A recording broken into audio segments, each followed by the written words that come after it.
तिम्रै नाम गरिदियो यहाँनिर अमर सर्भिसको ड्युटीमा चाहिँ अमर सर्भिसमा चाहिँ कस्तो हुन्छ भने नाइट पनि पर्छ डे पनि पर्छ अनि हरेक ठाउँमा यस्तो कन्ट्रेक्ट छ होइन।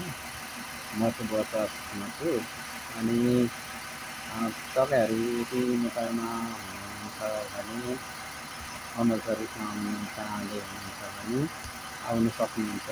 राम्रो कम्पनी छ, टाइममा सेलेरी दिन्छ अनि अमर सर्भिसको चाहिँ सबैभन्दा राम्रो बानी भनेको चाहिँ टाइममा सेलेरी दिने अनि नाइट डे चल्छ प्रायः ड्युटी। अहिले नाइटमा काम गरिरहेको छु अनि बस वासमा आउनु चाहिँ होइन। अहिले बस वास यहाँनिर त्यसरी आज चाहिँ फ्राइडे हो, यो चाहिँ नाइट हो होइन।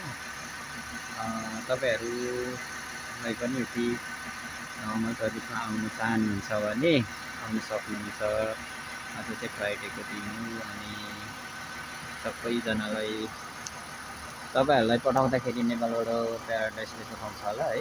प्रायः प्याराडाइसबाटै आउँदो रहेछ यहाँनिर अनि एकदम राम्रो छ, आउनु होला। 12 घन्टा ड्युटी चल्यो भने 2000 आइहाल्छ। 8 घन्टा ड्युटी चल्यो भने चाहिँ तपाईँको त्यही हप्ता एउटा छुट्टी हुन्छ।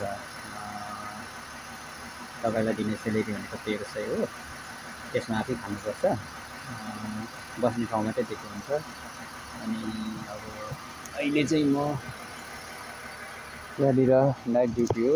बस चाहिँ यस्तो ठुल्ठुलो हुन्छ, यस्तो बस हुन्छ। आज चाहिँ फ्राइडे हो, हाम्रो चाहिँ छुट्टी पनि छैन, एभ्रिडे ड्युटी हो। हाम्रो साथीहरू चाहिँ पर बसिरहेको छ। Welcome to Amar service, thank you. एक्लो भइन्छ परदेशमा जब एक्लै आइन्छ। हरेक कुरा एक्लै गर्नुपर्छ, एक्लै बस्नुपर्छ, एक्लै रुनुपर्छ।